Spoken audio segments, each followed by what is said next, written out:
Today, Trump tightens his grip on independent agencies. Which came first, the inflation or the egg? Kenya's plan to send 1 million workers abroad annually. Plus, a possible leap forward in quantum computing. It's Friday, February 21st. This is Reuters World News, bringing you everything you need to know from the front lines in 10 minutes every weekday. I'm Tara Oakes in Liverpool. And I'm Christopher Walljasper in Chicago.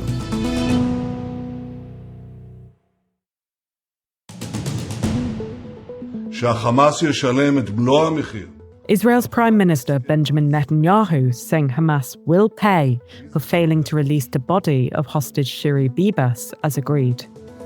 Israeli specialists say that one of the bodies handed over yesterday was an unidentified woman and not Bibas, whose 2 sons, Kfir and Ariel, were handed over and identified. Hamas says her remains appear to have been mixed with other human remains from the rubble after an Israeli airstrike hit the place she was held in. Netanyahu's also instructed the military to carry out an intensive operation in the West Bank after explosions on buses close to Tel Aviv. The U.S. is refusing to co-sponsor a draft UN resolution that backs Ukraine's territorial integrity and again demands Russia withdraw its troops.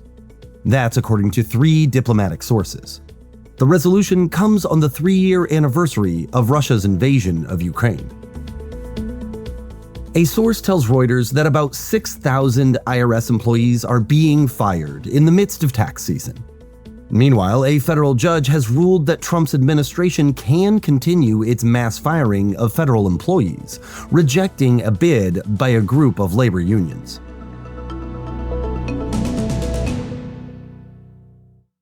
It's only been a few short weeks since the inauguration of President Donald Trump.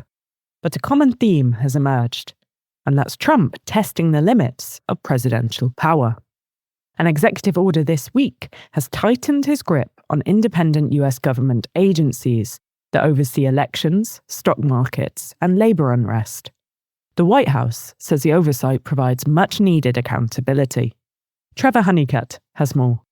So President Trump is basically telling these agencies that everything that they do needs to conform with his policy priorities, his view of the world, and perhaps more importantly, his view of what the law is. And in order to do that, he has made it so that these organizations will have to report in any substantive changes that they are making in regulation to the White House for a preliminary review. And within their agencies, they're also going to have to install a political appointee called a White House liaison, who in theory is going to be coordinating the activities of that particular agency with the White House. So what are some of the concerns from his opponents? Their concern is that this is illegal. That's their contention, that Congress has made certain agencies, including the Federal Election Commission, but also the Federal Communications Commission, the National Labor Relations Board, independent for a reason. And so they feel like this is a huge power grab and that the president just simply does not have the legal authority to do this. Why does the White House say these changes are needed, though? So the White House contends that these agencies are actually completely unaccountable to the American people, right? They have set their own standards. Some of them, like the Securities and Exchange Commission, they have their own judges. And so the sense that the White House has is that these agencies, they need to be doing what the democratically elected president of the country wants them to do rather than acting of their own free will and volition.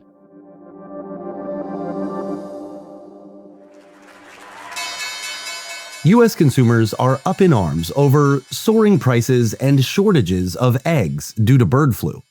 And while inflation remains sticky, higher prices are boosting Walmart's grocery revenue. Our global industry editor, Vanessa O'Connell's been looking into how the high price of eggs at the world's largest retailer might be a signal of what lies ahead for consumers. The rising price of eggs has become a little bit symbolic in terms of inflation and how, many Americans are very concerned about the prices of everyday items. Eggs are a special circumstance. It's the avian flu, bird flu, that is causing an egg shortage and causing prices to shoot up. But Walmart's earnings call, we heard the CFO talk about it a little bit, and Walmart disclosed today that a small percentage of its revenue increase came from higher egg prices. Groceries are a huge segment of Walmart sales. When he took office, President Trump did vow to do something about the price of eggs. Donald Trump, having imposed already tariffs on some goods from China, those moves could turn out to be quite inflationary for a provider like Walmart, which sources its merchandise from all over the world. And Walmart is sort of ground zero for that because it is the world's biggest retailer and it represents the average American in many ways. And it prides itself on having the lowest prices.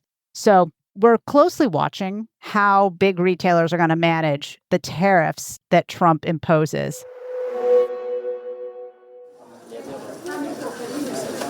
They're lining up by the hundreds at schools in provincial towns and convention halls in big cities. They all want the same thing, and that's to land one of the 1 million jobs that the Kenyan government aims to fill over the next year, in one of its most ambitious employment initiatives ever. But there's a catch. The jobs aren't in Kenya. Aaron Ross is our Deputy East Africa Bureau Chief.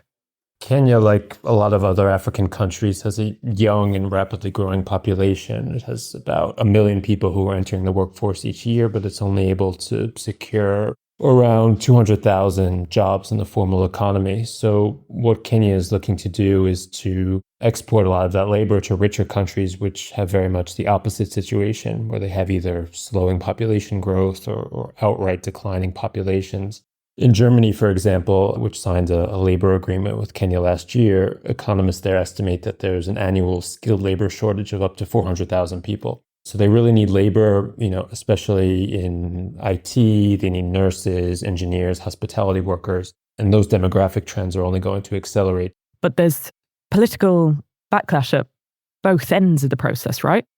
Yeah, so in receiving countries, we're seeing a backlash. And even in Germany, which signed this deal with Kenya last year and has been a country that has really looked to boost legal skilled migration, the snap election this month is likely to see gains for the center-right party and for the far-right party, both of which were opposed to the 2023 law. Kenyans also, pose the question of why can't the government create these jobs here at home? Why are we potentially losing people who could really help us grow our economy and instead sending them to richer countries? And if you want to hear more about how migration is playing into Germany's upcoming election this weekend, tune in to our special episode. It's available now, wherever you get your podcasts. In case you've been preoccupied with political news this week, you might have missed what's being touted as a major breakthrough in quantum computing. Microsoft says it's developed a new chip that shows quantum computers could be available in just years instead of decades, as some have predicted. The company says its Majorana 1 chip is less prone to errors and could overcome one of the biggest challenges to making quantum technology useful. Tech reporter Stephen Nellis is here to break down what exactly the advancement means. What the debate's really about is how far are we from using quantum computers to solve problems that we care about and can make money off of. Quantum computers are interesting because they have these things called qubits. Making one qubit is fairly easy. Making a whole bunch of them where you don't have errors that compound throughout the chip and then make it useless is really, really hard. That's basically the name of the game. So what Microsoft has done is use a hybrid technique between some very exotic stuff called a superconductor and some not very exotic stuff from the chip industry and put it together in a way that they say is less prone to these errors than competing chips. So what sorts of things might we see this chip and quantum computers actually tackle? At this point, the process of making something like a new battery that can make electric cars more affordable is kind of like groping around in the dark. The big thing that quantum computers can do is they can model all this stuff out digitally in a very short time. And instead of having, 10,000 possibilities where you'll never get the chance to test all of them and find out what the right one for a super cheap, easy to make, sustainable electric car battery might be, you'll ask the computer to do it and it will spit out 2, 5, 10 possibilities, and you'll actually have time to test them.